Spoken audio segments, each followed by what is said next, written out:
কয়েকজন আমাকে প্রশ্ন করেছেন যে জমি হেবা করার পর সেই জমি কি আবার ফেরত নেওয়া সম্ভব। আজকে আলোচনা করব আইন কি বলে। অনেকেই মনে করেন যে রাগের মাথায় বা আবেগের বশে কিংবা অন্য কোনো কারণে জমি হেবা করে দিলেও পরে ইচ্ছা করলেই তা ফিরিয়ে নেওয়া যায়, কিন্তু আইন ও ইসলামী বিধানের আলোকে বিষয়টি এতটা সহজ নয়। হেবা হলো জীবিত অবস্থায় স্বেচ্ছায় কোনো ব্যক্তিকে সম্পত্তি দান করা। একটি বৈধ হেবা সম্পন্ন হওয়ার জন্য সাধারণত তিনটি বিষয় থাকতে হয়: দান করার ঘোষণা, গ্রহীতার গ্রহণ এবং সম্পত্তির দখল হস্তান্তর।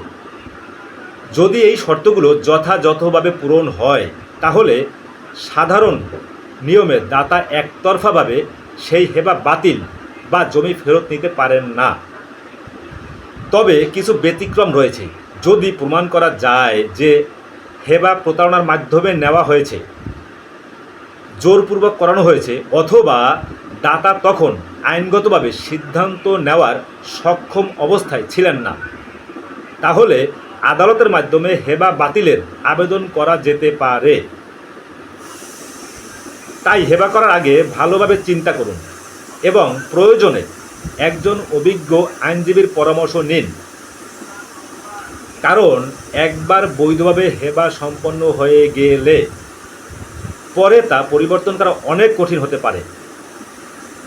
এ ধরনের ভূমি ও আইন বিষয়ক সঠিক তথ্য পেতে আমার এই পেজটি এখনই ফলো করুন। ধন্যবাদ, আজকে পর্যন্তই।